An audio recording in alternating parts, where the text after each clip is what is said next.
Recently, I read a commencement speech given by Supreme Court Justice John Roberts. He's delivering this speech to his son's ninth grade graduating class. And I thought it was so revolutionary. I thought everybody needed to hear this. But prior to me reading it to you, I want to tell you about how important this is. People ask me and they say, Pat, why do you think you are where you are today? Well, very simple. I lived in Iran. I experienced what war was, and I hated it as a kid. I had fear in my spirit. When we came to Germany, I was discriminated, lived at a refugee camp. I came to the States, and my parents got a divorce. My mother cried 6 years straight. Every day she cried because in a Middle Eastern culture, when a husband and wife get a divorce, it's very difficult on the wife. And so I'm witnessing her pain every day. Every day I started working out because I just wanted to find a way to release this tension and anger and temper that I had at this age of 14 to 18 years old. And I hated it. Then I go into the army and I'm the only Iranian at the army, and everybody's white, Hispanic, and African American and Asian, and they're looking at me, where are you from? Why is this guy look the way he does with the big ears and nose and Middle Eastern and big guy and all this other stuff?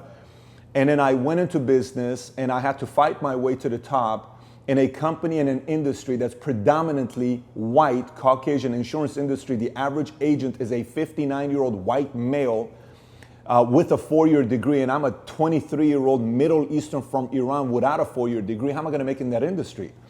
And then when we started the insurance company, I had a guy named Ed that bullied us nonstop every day, spreading rumors, lies, all this other stuff, and another guy named Sean, and the list goes on. One day this whole story will be told.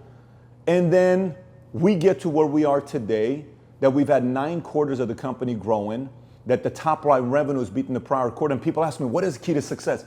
Every one of those tough times that I had, a heartbreak. My first girlfriend I ever said I love you in the army, a girl named Monica, who when I get out 2 weeks later, I'm supposed to have her come to LA and stay with me. She gets into a car accident and dies.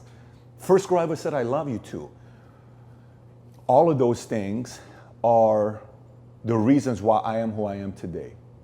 And this Supreme Court justice, the speech he's given, he goes into a direction which I am so aligned with this message. And I think every teenager, young entrepreneur, grown man, grown woman needs to hear this message. Let me read you the part that is the main part. So he's going into this talk, and then all of a sudden he transitions and he says, now the commencement speakers will typically also wish you good luck and extend good wishes to you.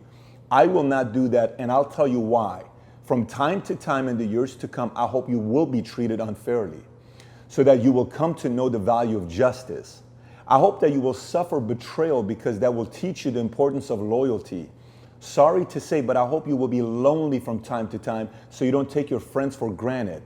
I wish you bad luck again from time to time so that you will be conscious of the role of chance in life and understand that your success is not completely deserved and that the failure of others is not completely deserved either.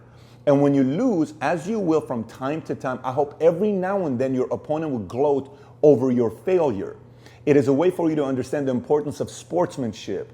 I hope you'll be ignored so you know the importance of listening to others. And I hope you will have just enough pain to learn compassion. Whether I wish these things or not, they're going to happen.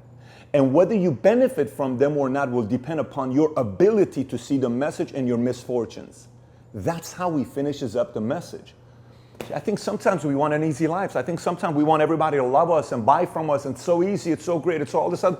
And we, oh, my mom didn't treat me. She didn't tell me I was special. My dad didn't do this to me. My ex cheated on me. My ex did this, and this person did this, and my friend did this, and my boss, oh my gosh, this is why I'm losing.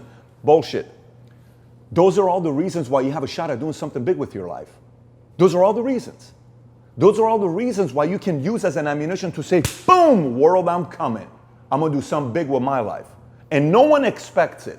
So rather than looking at some of these tough times that you may be going through today and that you will be going through in the future, because depending on whatever age you are, you go from going to birthdays, to going to weddings, to going to birthday, kids being born, to going to kids' birthday parties, then you go to funerals. No matter what, we're all going to funerals eventually, if you haven't already started going to funerals. That's called life. And the sooner you anticipate tough times, and the sooner you overcome every single one of these tough times, that you think you're the only one that's going through it, one day you're going to look up, and people are going to look at you as an example of somebody who was tough enough to go through the difficult times, and now they're a leader winning big, and they one day want to be just like you.